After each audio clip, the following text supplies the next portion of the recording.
you're really helping other people get to success. I don't want the credit at the end of the project. I didn't build this thing, but I want to see the team succeed. Why you decided to go from an associate consultant and then transitioned to the Scrum Master role? I did enjoy it, but I think that kind of led to my own burnout. I was not getting that interaction that I kind of thrive on. What's kind of your experience with burnout? Burnout was maybe knocking at the door. I would have these tasks lined up and I'd have my whole to-do list, I'd write it all out, and then I'd sit down like with my coffee and just be like,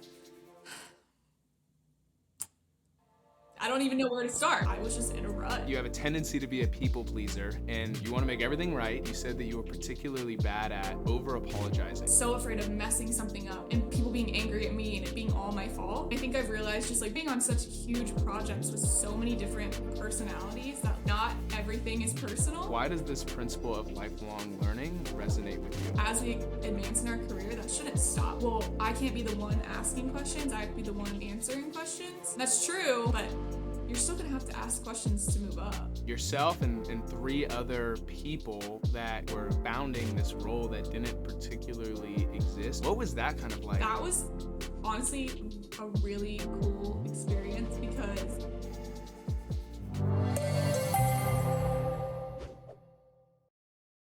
Hey, welcome to this week's episode of Power Talks. My name is Griffin, the host of The Citizen Developer, and today I'm joined by special guest Carly Hermmans. And Carly is a senior Scrum Master at Hitachi Solutions, which is a Microsoft partner and IT consulting firm that largely deals with Microsoft Dynamics and Power Apps solutions. And from starting out as an associate consultant to making a significant switch into her current role, her career is undoubtedly marked by her pioneering spirit and dedication to excellence. Her expertise on large enterprise-level projects and cross-practice initiatives quickly propelled her into a senior position. She was even awarded the Business Innovation Award for her practice at Hitachi due to her exceptional work. Carly, welcome to the show. Thanks, Griffin. Super excited to be here. Been following along for a while, so I was honored to be asked to join. Yeah, that's encouraging to hear. Part of me feels like, people just have muted me at this point on LinkedIn, but no, I appreciate it. Yeah. All good. I wanted to ask you, my buddies that I don't work with or aren't necessarily in the space, I'll mention the word Scrum or that, there's someone called a Scrum Master. And I understand that this concept is fairly well known, at least, where we work or kind of in the space. But I'm super interested to hear your explanation of it for people that don't necessarily know what this is. So could you just explain what a Scrum Master is? Yeah. So that's like the biggest question I get when people ask what I do is like, wait, I'm sorry, what is it called? Or they're like, oh, like rugby, because like Scrum. Yeah, I've heard that too. That's where it like originated, is from Scrum and rugby. But yeah, it's always interesting because a lot of people, they ask what you do for work and you can say like, I'm an IT developer or like a project manager, and then they kind of stop the conversation. It's just like, cool. Yeah. But when you're a Scrum Master, what is that? Like, I don't understand. So I explain it a lot. I'd really say the role is more about facilitating and coaching teams through agile engagements. So really providing guidance to team members on Scrum practices and principles. So Scrum is what we follow. It's like a framework of work for projects. So you might hear project managers bring it up, or people in the IT space a lot. It's really a framework that focuses on iterative progress and adapting to change and, collaboration among team members and things like that. So I really am the person that promotes that collaboration amongst team members, helping remove blockers, working closely with my team and the client. So basically within Hitachi, if we take on a team in CE, for example, I know Griffin, that's your area of expertise. So I'd have the CE team on the Hitachi side, then our client, and I'm kind of more of the middle person. So I'm really working closely with each side and making sure things are resolved, communication is going on. I mean, sometimes like developers are really focused, heads down, so it's nice to have someone facilitating that communication across the team and helping them adapt to change and all of that, or even just being a sounding board when people need to vent about their frustrations and then maybe trying to help them through that. So really just supporting all members of the team and being a person someone can come to when they need help.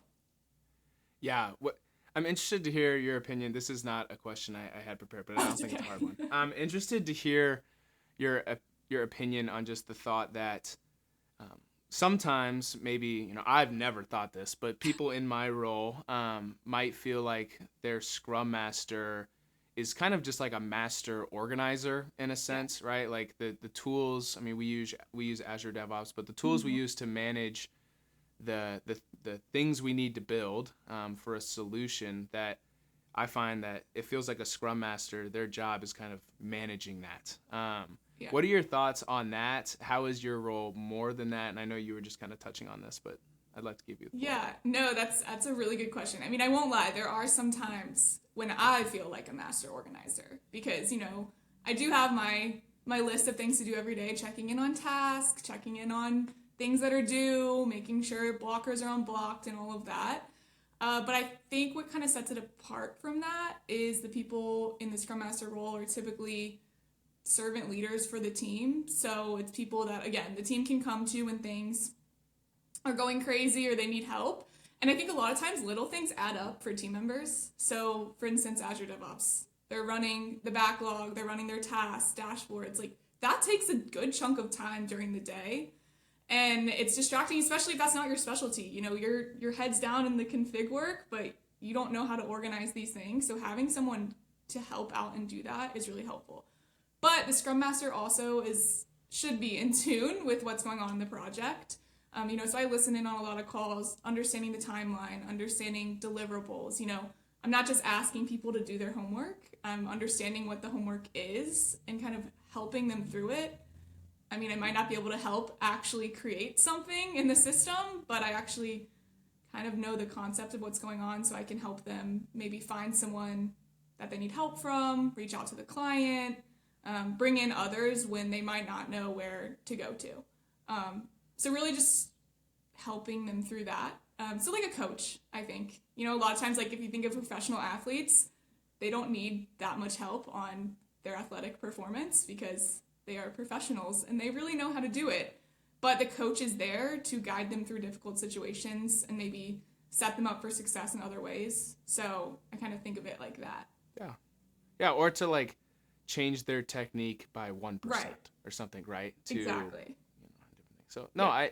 I appreciate that. What kind of another question though, in taking that, it sounds like your role is very different from a traditional project manager, right? When I think of a project manager, and correct me if I'm wrong, but this person is in charge of making sure we're on budget and we're on timeline. Like that's when I think of a project manager. And so how does your role, especially on larger projects, right, where there's maybe a longer runway or more people, more resources, more things to build, how is your role complement the project manager role, and because of those differences that you're talking about? Yeah. So I do think the roles really do go hand in hand, which is why people sometimes get confused on projects, on like who to reach out to, these kind of things. Or, people in maybe the project management space who don't have Scrum experience are confused as what the Scrum Master does. And same, if the Scrum Master doesn't know project management tools, maybe they don't understand the difference. But I think Scrum Masters are really focused on the process and ensuring the team follows those processes, the Scrum principles. Now, a team might adapt. I've had many projects where maybe the client is not fully on board with the Scrum processes, and that's okay. We adapt to the process they need. So the Scrum Master is helping the team get through that. And really, again, act as facilitators and coaches. Whereas the project managers, I think, are more responsible for that planning, oversight regarding budget, deliverables, timeline, creating the project plan, focusing on the scope and tracking work in that aspect, and making sure we're hitting our deliverables, to an SOW, making sure we're delivering everything we need to the client. But I do think they should be in lockstep. So I think, on one of my projects, I have a project manager that I work very closely with every day. Like we talk all day on this project. And so we both kind of know what is going into it on both of our sides. So, if he's out, I can cover. If I'm out, he can cover. We kind of understand the abilities that we both have. Maybe we're not, like, he has his expertise, I have mine, but I think we really complement each other and are able to balance that out. So Yeah. yeah, they go hand in hand. That's awesome. Yeah. What in your opinion makes a good Scrum Master, right? Like maybe the skills or the things that they do. What makes a good Scrum Master in your opinion? Yeah, so I mean, it is important that you know about Scrum processes. That's very important. And we were talking a little bit before we started that I think sometimes people underestimate the role because, I mean, in the grand scheme of things, you read on the Scrum processes, it's pretty easy to understand. It's pretty simple, which is why it's successful. I think people can follow it very easily. It makes sense, and you can use it in other aspects of your life. But I think what sets apart maybe a Scrum Master is someone who really does want to be that servant leadership and they have that empathy for the team members and they're able to build trust with their team members. So I want everyone on the team to be able to come to me if they're having a problem, trust that I'm going to help them and not, harp on things with them. And, really be that sounding board for them if they need. And just like that you believe in the process and want to help the team to success. So you really have to be dedicated to that and you're really helping other people get to success because I don't want the credit at the end of the project because I didn't build this thing, but I want to see the team succeed. So if you have that drive and you're able to, make connections, have that empathy in your meetings, understand people are people first, and then coworkers, and then clients, it really helps, especially in our virtual work environment. I think it's really hard to make personal connections to people over the phone, over Teams. I mean, we have video, but a lot of people don't put them on anymore. I'm definitely guilty of that a lot of the time. But I think being able to build connections with people just through talking and, getting to know them on a more personal level really sets Scrum Masters apart from maybe others on the team. Or if you want to do that, I think most people on my team could do it, but... No, that's great. And you said this is a good thing. You said a ton of different skills. Now, yeah. I think it's fair to say you've been, a Scrum Master for three or so years now. Is that three, maybe 4 years or so now? Mm-hmm. I think it's fair to say that you didn't acquire all these skills in the last 3 years, right? So, kind of, who is Carly? Where did you learn these things, or maybe who taught you? And maybe this is some fun story time or not or whatever, but that you kind of learned these skills that you were then able to apply into your role that you have today. Yeah. I think everyone who knows me at work and on a personal level knows I like to talk. I'm just a natural born talker. I think my mom says I was born talking. So my wife and I always joke she's a certified yapper. All right? I know. That's I fully am. I can't handle. I hate silence. I will be talking. Yeah. But I think I just love that connection. I've always had that. I've always been like that. Very, I value connections and relationships, and so I really try to form relationships with people.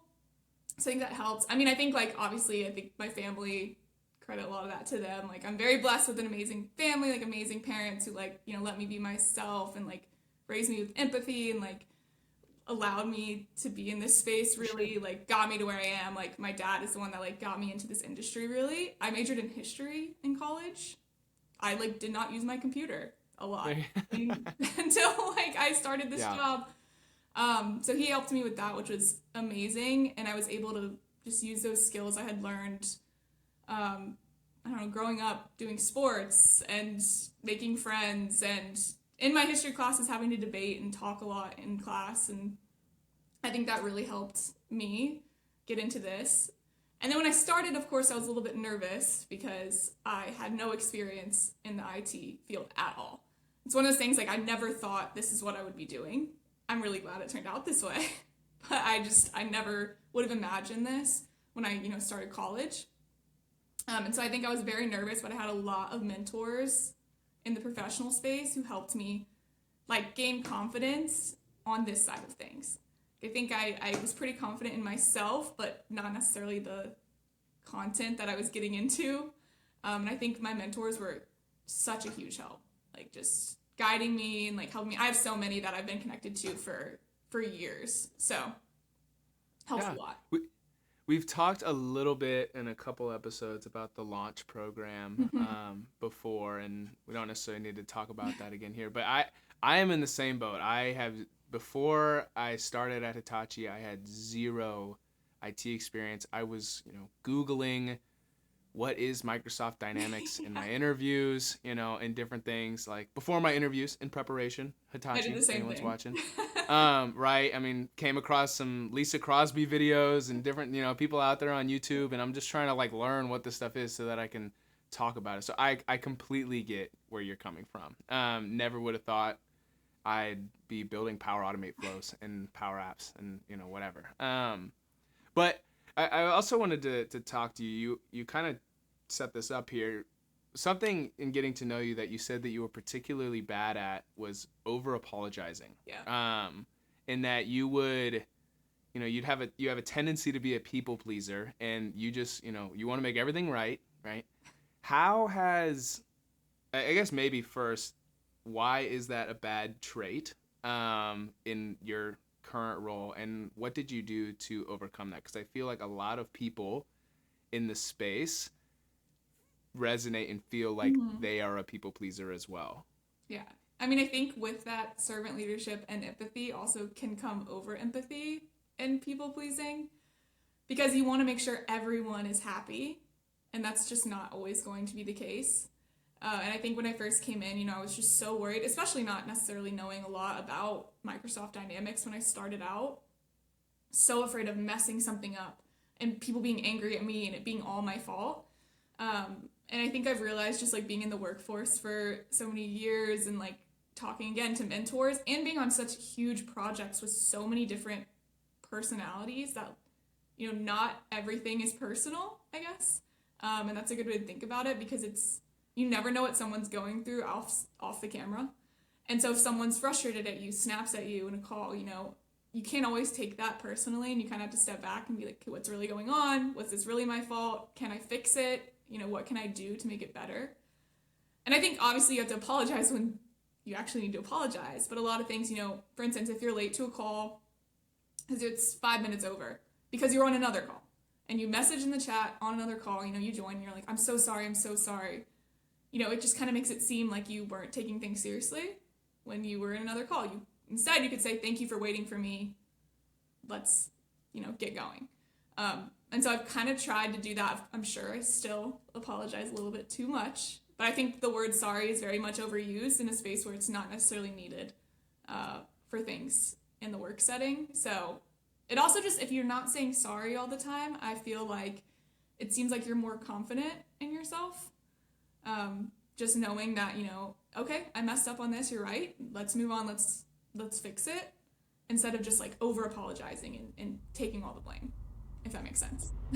If you are thinking to yourself that you want to get into low-code development or learn about the Power Platform, then I want to personally invite you to sign up for this completely free self-paced course that is going to cover everything you need to know to begin low-code development today. Not too long ago, I was a complete beginner and I had no idea what I was doing. I didn't even know what the Power Platform was. But in just 2 years, I have gone from being an associate to a senior level consultant, and I can truly say that I love what I do. The content in this course is handpicked by me so you can understand the basics of the Power Platform and ultimately be prepared to take the PL 900 certification if that's something you're interested in. If you are interested, be sure to follow the first link in the description down below, and do not forget to use the promo code YouTube at checkout in order to get the course for completely free. This is going to give you immediate access to the entire course so that you can start to change your future today. Now, let's get back to the conversation. No, I think that makes perfect sense. I think that, yeah, I guess in a weird way, if somebody's like apologizing for things that they didn't even do wrong, Right. It makes them feel like, yeah, less experienced, or maybe, less knowledgeable, or, Right. That they're not the expert and they don't even know what they're apologizing for. They just feel like they should, And so I think that's a great point. And I think that, like you're saying, there's definitely a super fine line between like having emotional intelligence and like understanding like, okay, no, this is a time where we should, put the project aside and make amends here, and, and apologize, and, make sure that this, this relationship continues to function. And then there's other times of like okay, you don't want to tell them, but like, we missed the mark because of you or whatever, right? Yeah. So like, there's different, at some point there's, this like tango, I guess, that you gotta kind of do between those. I had a really bad habit of, in like backlog refinement sessions, of just like when a client would say they either want something or have a pain point, that I'd be like, oh yeah, we'll get that done. Like, just like verbally committing to do everything. And even if I didn't know explicitly if it was like possible with the Power Platform, Mm-hmm. as in like doesn't need custom code, or like it's not in scope. Like that's nice, but we just don't have time or budget to work on it or different things. So like, those are lessons that I find that I've been working on. There was even one time like early on in the project, and early on a project, and I was working with a client, and we were doing a backlog refinement session, and I said something along the lines of, this is out of context, but I said something like, oh, we'll do whatever you want with this, Yeah. And my architect like instantly comes off mute and raises his hand, whatever. I was like, okay, no, I don't mean it like that. I meant like, whatever. So I find that I have those bad habits as well. It's hard not to, because you're like, I want to do I want you to be happy with this, and like we get there, but then it's like, maybe we don't have the time or the budget, so yeah, we can't, and that's okay. And if it really needs to happen, we'll make it happen with more time and more money. So, for sure, yeah. I mean, you want to bring value, you want to have a good relationship, you want to, be, the client to think highly of you, and all of those things, for sure. So it's just finding that balance. But I think that's really cool and encouraging for you to share. Kind of transition the conversation. I would love to get into more about why you decided to go from an associate consultant role in our CE practice, which is what I do. For anybody who's not too familiar, is I'm a functional consultant building Power Automates, Power Apps, things within the Power Platform. And Carly had that role for about 2 years and then transitioned to the Scrum Master role. And before I ask you more about that, I would love to ask you, most people in this space share your sentiment for lifelong learning. And why does this principle, maybe even outside of work, but why does this principle of lifelong learning resonate with you? Yeah, I mean, not to harp on the fact that I didn't know anything coming into this industry, but again, I didn't know anything coming into this industry. So I think I had to ask a lot of questions back then. And I think the launch program that we were both part of in different years was extremely helpful, because it was a program set up to guide you to learn. Like, you basically have class at work of like learning how to become a consultant. So I think it's just important to keep doing that, though, because I think things are changing so much, so often in this industry, even with agile things. There are different articles coming out, there's so many acronyms. I mean, do you ever get tripped up on all the acronyms? Like, there's just absolutely no way you can know all of that without asking questions. Yeah. And if you ask, I have one client right now. They keep using the term PO number, and it doesn't mean purchase order. And I'm like, when does PO not mean purchase order? Like, I don't know, but continue. Yeah, the amount of acronyms. Yeah, and to me, a PO is a product owner, so I'd be like, yeah, cool, like, yeah, exactly. One, I don't know, like, yeah. So at one point when I started, I had like an acronym bank in my OneNote, and it was just like I would hear a term and I would just write it down, and then I would go look it up later. Like, I was a pro on Google, like, what is this? Like, so and there's just no way you would know all that. And a lot of people, you don't learn it in school. Like, you don't major in Microsoft Dynamics. That's not a thing yet. I'm sure it will be in the future, but you don't. So you have to keep asking questions. So like, as we advance in our career, that shouldn't stop. I think people are afraid because they want to advance, get promoted to senior, get promoted to architect, manager, all of that. And they're like, well, I can't be the one asking questions. I have to be the one answering questions. That's true. You should be answering questions for people who are just coming into it, but you're still going to have to ask questions to move up. So I think if you say you know how to do something and you don't, and then you mess up, it's way worse than saying, hey, I think I need a little bit of help. Like, can I get some guidance? There's just nothing wrong with that, in my opinion.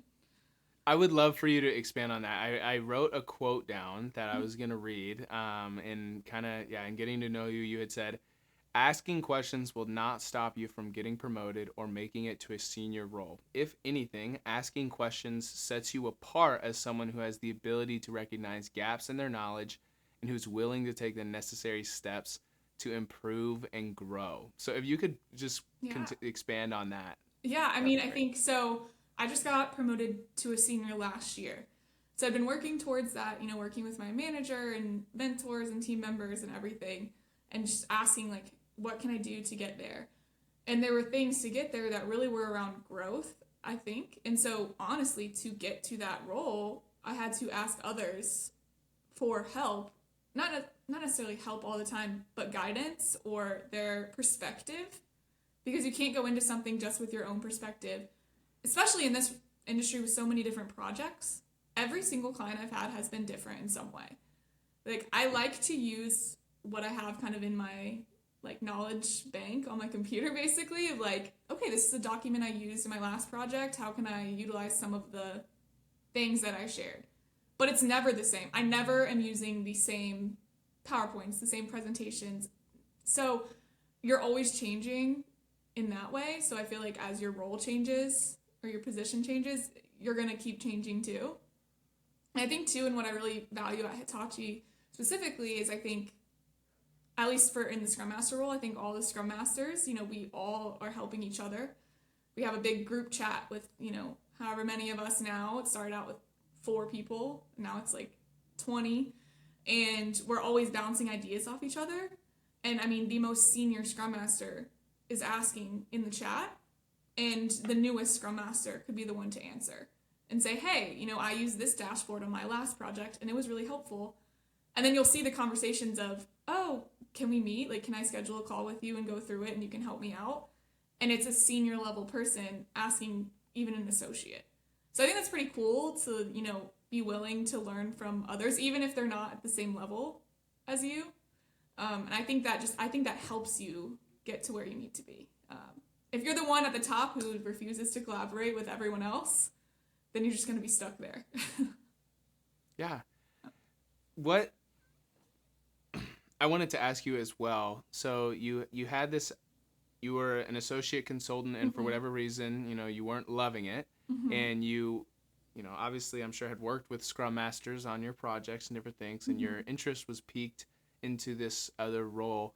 I mean, why did you feel like that this switch was the right fit for you? Yeah, so I really did enjoy being a CE consultant. That wasn't necessarily the issue. Like, I enjoyed what I was learning and meeting my clients and all of that. And I think for me, what really started it, which I'm sure a lot of people felt this way, was when COVID hit, we closed the office. And so I'm in Greenville, South Carolina, and we have an office here. And when I started, and I know when you did it for the summer, it was, 20 of us always coming into the office, having sessions together. Even when you're on your client work, you're just at your desk, but you got that interaction with a ton of different people. And so I would sit and do the configuration work, and I really liked it, but then I got to get up and go chat with someone in the break room. So then when COVID hit and I was working from home alone, I really realized, I wasn't in that many like face-to-face chatting meetings at that time. I was really just, here's your task, go build this functionality, which I did. Again, I did enjoy it, but I think that kind of led to my own burnout because I was not getting that interaction that I kind of thrive on. And so I had kind of started feeling that way, and I didn't really know what to do. And I'm sure a lot of people feel this way in their career. I was like, I have this amazing company, great managers, great this, that, and it's not clicking right now. And so I started kind of putting feelers out there with those managers and mentors, and not saying I was, unhappy, because I wasn't. It was just more like, I think maybe there's something else out here that I could do. And I just got connected with some people who were starting up the Scrum Master, role. Didn't exist specifically at Hitachi when I started in it. And so it was me, Eric, Jeremy, Aku, and we started the role together. And I had worked with those people previously and just connected with them again. And I was like, hey, I heard you're doing this, really interested in it. And I got nothing but support, which I think is super important. I mean, I wanted to transition roles, but I didn't want to leave the company. And I brought it up, and I got nothing but support, which was really great, because then I wasn't, afraid that I was going to necessarily lose my job if I didn't necessarily want to stay in that specific role. And everyone I talked to was agreed that what I wanted to do could fit for me, just based on my interactions with them and I guess my personality. And yeah, just from there, it really grew. So I'm really happy that I did it. And I'm really happy I stayed in CE for at least a little bit, though, because I do feel like I have more knowledge of the system that I wouldn't necessarily have if I had just come in as a Scrum Master to start. For sure. So, yeah. No, I completely agree with what you're saying there, because I would agree that as a consultant, and I mean, definitely, like you're saying, I don't just want to necessarily be a consultant forever, right? Right.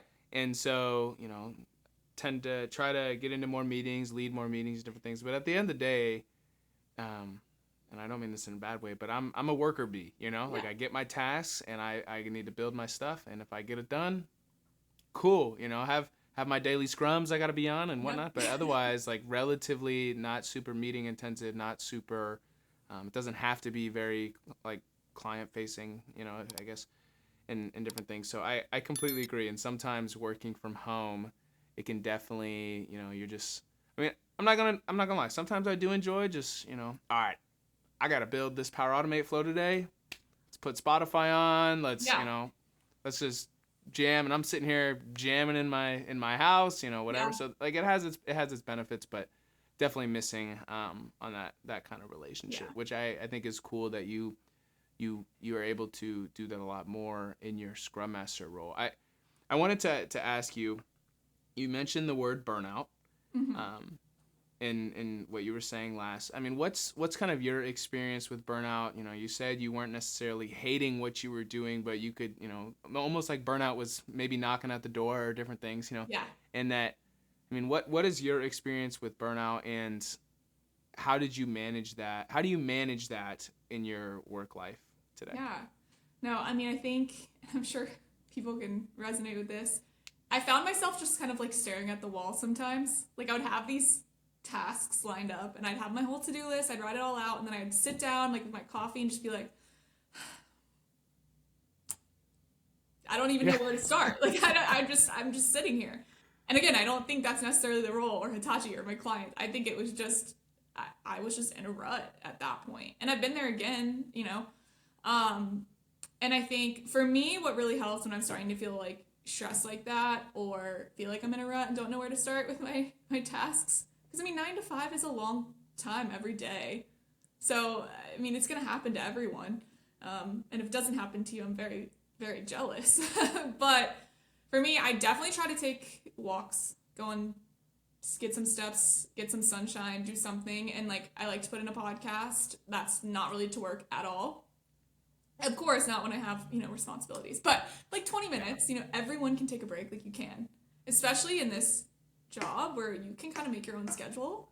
Like, if I'm really in a rut and I'm like, I need to take an hour break and go on a walk, I'll get back online later and finish my work, make sure I get my hours, not slacking. But, I mean, I think your mental health and preventing burnout is extremely important. So, if I have a team member who's like, I need to take a break right now, I'm like, okay, go take your break. I won't bother you for an hour. And so that's what I do, go on walks, do all that. We actually did just have a session too internally at Hitachi, which I think I have someone else I just thought of you can reach out to, which would be really good for this. But we had like a women's group at Hitachi, and they had a self-care meeting, and it was just about what we all do. And like, the COO was in the call and like discussed his hobbies, and like we all just kind of went through and talked about like what we do outside of work to take a step back and like kind of reconnect with ourselves. And it was really cool because it was like all these senior level people who were like, yeah, no, I go fishing with my son, or I, go play tennis after work, and just talking about your hobbies, and you realize that work is not everything. I mean, I think you should be dedicated to it 100%, but I think with burnout, you just need to find something else outside of it, because this is a majority of our life. We are working way more than we're doing other things. So I think taking that step back is super important when you're feeling like that. Yeah. Yeah. No, that's super cool. How did, this concept of burnout apply to your role transition as well? I love what you have to Yeah. say there. But like, what made you think, okay, I'm burning out, or it's knocking at the door as a CE consultant? What made you think, oh, this Scrum Master role persona, as we might call it, I think would fit me a lot more and help me avoid burnout a lot Yeah. better. I think talking with, again, mentors and people within Hitachi and outside, talking with other just people in the professional space, about what they've done or just other roles. Like, I mean, seeing what else is out there is really cool because like you just never know the opportunities or the direction you're going to take. Like one person can message you one day and be like, "Hey, do you want to jump on this project?" You jump on it and it's a different specialty than you had before and you love it. So then you're like, I'm going to specialize in marketing now because I got on a marketing project and I loved it and I don't want to do sales anymore. I just want to do marketing. So I think like reaching out and talking to people and like just hearing about other things or even getting involved internally within Hitachi was really helpful for me. I mean, I'm sure most companies have internal initiatives, but that was a really cool thing for me to do to get connected with other coworkers and get involved in something that wasn't, on the clock. Like it wasn't like a client facing thing. It was just like a fun thing, whether that's virtual happy hour or, just an internal initiative. That really helped me. But I think reaching out to people who connected me with others who could help was really great. And, your manager too. I think most managers, they're kind of like scrum masters in a way where you should be able to go to them when you have these things without fearing for your job security. And so I've always had that here. And so I think, and I'm sure others do as well, where like bring it up and don't just keep it internalized and then let it explode and then you quit. So I think people can relate. Like, so. For sure. A part of your intro, you just rang a bell for me, I guess. A part of your intro was that you were pretty involved in some internal initiatives and everything. Mm-hmm. How do you feel that your involvement in those and, you know, maybe going above and beyond, you don't have to be a part of an internal initiative. Mm-hmm. Why do you think that was super beneficial for you, and how did you kind of find these initiatives, or kind of just maybe like advice you would have for other people who are feeling like they're in that position? Yeah, no, that's a great question because I think that it really helped me make those connections, like I said, which are just really valuable going forward. And I'm not saying like you're just making connections to advance yourself in your career. That's not it at all. I think it's just really cool to see people in different areas of your industry. So I did ALP, which is our advanced leadership program, a couple years ago. And so that, like, you had to apply, they sent it out with the company. I was interested and I ended up getting it. And I think it was like 15 or 16 of us. And, you get put on an initiative with people in different areas of the business. And so it's really cool because I now have connections with people in different areas that I wouldn't have necessarily ever worked with. I mean, it's a huge company, so I would never have talked to these people otherwise. And I just get their perspective on things a lot, which is really cool. And then I did get set up, with a mentor who was in our senior leadership, which was amazing. Like he's fantastic and, just really supports me in my career. So I think that has been really helpful. But with those connections, you also have to foster them. Does that make sense? So, if you don't reach out to these people and keep that connection up, it might fall off. So I think that's really important too when getting involved is making sure you kind of stay connected uh, with those people. Yeah. Yeah. Another kind of one-off question, just about your transition into Scrum Mastership. That it was yourself and three other people that kind of were creating or like founding this role that didn't particularly exist or wasn't necessarily very established. What was that kind of like of, hey, we don't really know what this role entirely looks like, but let's create one, right, that meets this need that project teams need? That was honestly a really cool experience because Now looking back, I mean, we have so many people in the role, and like we hire people for that role, and that was not the case before. And so I think we had, so, we wanted to do agile projects just as a company. We have our unified framework and all of that, but we didn't have people who were designated Scrum Masters that we could put on projects. It was more like, okay, can the associate PM or the PM just run these things? And sometimes that's fantastic, and we still do that today because we have people who do both. But there are people who want to just be a project manager, and there are people who just want to be a Scrum Master. So they don't want to do that dual role. So I think separating out the roles was really beneficial just for our projects as a whole. But like coming into the role was strange because like we were the first ones staffed on projects, so only 4 projects had a Scrum Master officially. And when clients are asking like, what's going on with the Scrum Masters? Can we get another one? It's like, we don't have someone yet. Do you like this? And then I think it was mostly positive from everyone. And so we saw that and we were like, wow, this is actually really helping the projects that we're doing it on. And so we started hiring. We had more people like from my launch class come over as Scrum Masters. They saw it and they were like, you know what? Like, I really like that too. So I want to do it too. So then we were just growing. And it was just like really cool to expand on that team. Like we had to keep getting new managers and like just so many different people and different perspectives too. Because we were hiring Scrum Masters who came from other companies as Scrum Masters. So they had outside experience. When all of us as Scrum Masters that started at Hitachi, we're just Hitachi Scrum Masters. So it was really cool to see that and like get their perspectives. But I forget that we were like the OG Scrum Masters.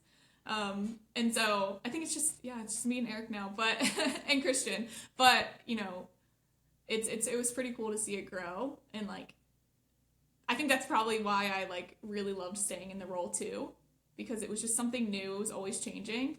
But yeah, it was very cool. It was, if you ever have the opportunity to kind of pioneer something like that, like I think go for it. It might fail, but you never know what could come out of it, and you could end up finding what you're actually like more suited to, and just kind of build something really, really awesome. So it was great. For sure. No, that's awesome. I think that's a great way to kind of conclude the conversation. I would love to transition us into our after hours happy hour where we can people, I don't really know why I named it that. That was kind of, I gave myself 30 seconds to come up with something. But nonetheless, this is kind of just a space to talk about really anything and everything outside of work, things that you're passionate about, and things that I'm passionate about and different things. So I would love to hear, you told me in getting to know you that you love to travel. I'm just going to give you the floor. I don't think I could do it any justice. Yes, I do love to travel. I'll tell one funny. So with remote work, that has been a game changer for me. Obviously, always get permission to work abroad or from another place, from your client and your coworker. I did not have that problem, but just making sure because I don't want people to like go off and get in trouble. But I was able to, so like I did a summer like session in Ireland in college, and I loved it, and I loved just going over there and traveling. And so after college I had the bug, but I was like, how am I going to do this? And so when we were remote, I had the opportunity to go to Scotland for a month and work from there, which was so cool. I'd like explore during the day, find like a coffee shop, and then I had an Airbnb with a desk, and I would work at night. And like one of my clients actually had people in Germany, and so I would talk to them in their time zone, and they were like, wait, this is great, like we actually get to talk.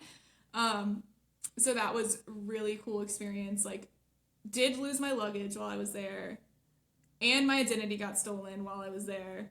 Oh my goodness. And all my money.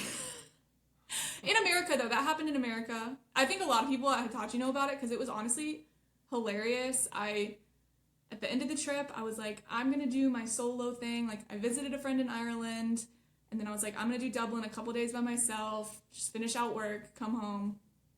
And I was about to present on a company-wide call for Unified Framework, and I got like a message from Wells Fargo. It's like, thank you for coming to the branch. Your transaction went through. And I was like, wait, that's weird. Oh my goodness. In Ireland, they don't have that here. And I opened up my account and it was just like 0 in checking, 0 in savings. Like, You're scaring me, Carly. yeah. In Idaho, someone is like in person, they went and like signed stuff and like everything. So I'm like sitting there and I'm like, So I like messaged the guy who was leading the call. I was like, hey, like, I think I can still present because I don't think I've processed this yet.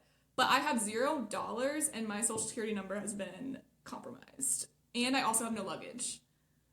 But like, it's fine. I can still present on the call. No big deal. So you like traveling, or No. I mean, this is sounding like you don't like traveling, you know? So, No, that's a good point. You No, know. I love traveling. What I was going to say about that, though, is it didn't deter me. I kept going, and There now you go. you know, I got my luggage back months later, got my money back months later. It all worked out. And everyone, I realized I had really great friends and really great family and great coworkers because everyone was like, hey, do you need me to like Venmo you? Like, are you good? And I was like, no, I'm good. Like, I have credit cards. It's fine. Yeah. I was like, no worries.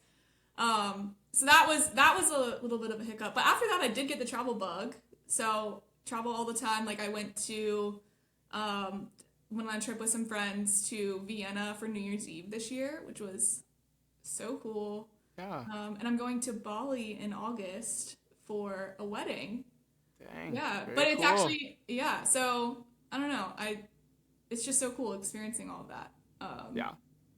Yeah, but how about you? You guys want to go to Europe? That's what you said. We would. I mean, who doesn't, right? Who doesn't want to? That's fair. Like, Europeans listening are like, dude, what? Who wants to come to They're Europe? so But you know, Americans want to come to Europe. But they but do. yeah, we're. I don't want to say I'm, too young. Don't want to expose myself on here, but we're starting our career. She's still a student, whatever. So we can't necessarily finance a full nice Europe trip yet, but we've got some really good buddies. But yeah, so we love to travel as well, right? We would also love to cross off all 50 states. So we have, I don't know if you're familiar with kind of those maps, and then you can print off a photo and like in the shape of the state, and then whatever. So we're slowly filling it up. We're thinking we might cross off Oklahoma this next year, Nebraska. Where else? We just crossed off Virginia in June. So I'm from there. Where did you go? We went to Virginia Beach. Cool. She has family that lives out there, so we stayed with them. And then we took a train up to D.C. actually for like 2 days. Walked like 40,000 steps in 2 days, and did absolutely everything we could. But we do love to travel as well. We've got some good friends that are actually going on a 5-week Europe trip. Wow. Tomorrow they leave. Like trip of a lifetime, it sounds like. So Hey, you can make it work. Like, we're living through them. Credit? Do you have a travel Costco credit? travel. That's what I've learned. Costco travel. No, seriously. Actually, I've heard really good things about that one. And then I had like a Delta card and I got a ton of points. Like my flight when I went to Scotland was like $12 because of the points. And I was like, oh my gosh, this is amazing.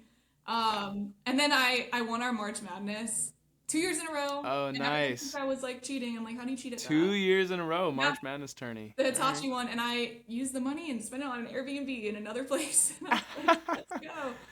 Very cool. Yeah. So you can make it. You should do it. You should make it happen. It's a really cool experience in their cultures. I need to do more of the U.S. I did just go to Yellowstone and Jackson Hole. Very cool. So cool. Like I mean, it was May though, and it was feet and feet of snow, and I live in South Carolina, and I have not seen snow like that ever, and it was very shocking to me, and I was not prepared. I did not pack appropriately for May in Wyoming. Like, who would have thought? It was cold. Yeah, it depends, I guess, on where with the elevation and stuff too. But very, very, very cool. Carly, this has been great. I've been loving connecting with you and talking with you. If people wanted to connect with you or reach out, what would be the best way for them to do that? Yeah, I mean, I would definitely say LinkedIn on there. So definitely reach out. Yeah, I mean, I think that's really... Yeah, that's what 99% of people say, unless they have a blog as well. So you're good. I do you're not good. have a blog. I'm not there yet. Link to Carly's LinkedIn down in the description down below. Carly, thanks again for being here. No, this was awesome. Thank you so much for having me. Absolutely. Thank you to you for sticking to end the video. My name is Griffin Lickfeld, the host of Citizen Developer, and I'm excited to connect with you in the next one.